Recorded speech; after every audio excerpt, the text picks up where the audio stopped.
बिस्मिल्लाहिर्रहमानिर्रहीम। बेटा आज जो है हमने अपना फर्स्ट टॉपिक तो कर लिया, मज़मून निगारी में किसान की ज़िंदगी, उसके बारे में पढ़ा। अब जो है मैं आपको दरख्वास्त लिखना सिखाऊंगी कि किस तरह हम दरख्वास्त लिखेंगे।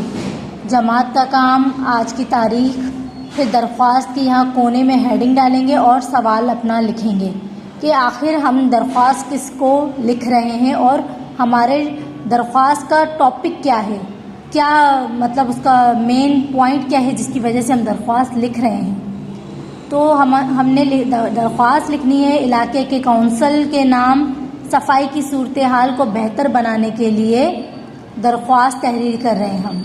ठीक है, तो दरख्वास्त हम जिनको लिख रहे हैं पहले तो उनका हम डिस्क्रिप्शन देंगे, जनाबे कौंसल साहब। ठीक है, फिर कॉमा लगा देंगे। उसके बाद हम अपना एरिया बताएंगे, मीठादर कराची। ठीक है, यहाँ पे फुल कॉमा है और यहाँ जो है फुल स्टॉप आ जाएगा, यानी फुल स्टॉप लगाने के बाद इस लाइन में हम अस्सलाम वालेकुम लिखेंगे, फिर उसी के नीचे बिल्कुल जनाबे आला। ठीक है, ये साइन लगाएंगे। फिर लिखेंगे हम अब जो है अपनी दरख्वास्त का बाकायदा आगाज़ करेंगे कि हमने ये दरख्वास्त क्यों और किस सिलसिले में लिखी है। गुजारिश ये है कि इलाके मीठादर में सफाई की सूरत हाल दिन ब दिन बदतर से बदतर होती जा रही है। कई दिन तक सफाई का अमला इलाके का रुख नहीं करता। नतीजा ये है कि जगह जगह गंदगी और कचरे के ढेरे पड़े रहते हैं।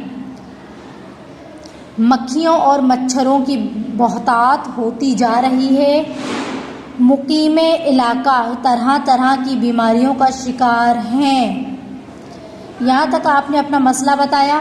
उसके बाद जो है आप क्या करेंगे, एक लाइन छोड़ के आपने अब यहाँ से एक दरख्वास्त करनी है।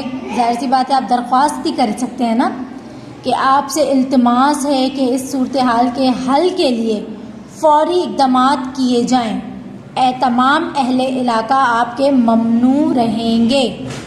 अब सेंटर में नहीं बल्कि थोड़ा सा इस तरफ, यहाँ पे थोड़ा सा कॉर्नर छोड़ के यहाँ पर जो है आपने लिखना है दरख्वास्त गुजार, यानी किसने ये दरख्वास्त लिखी है, बाशिंदगाने मीठादर, यानी जो मीठादर के बाशिंदे हैं या वहाँ के रहने वाले हैं।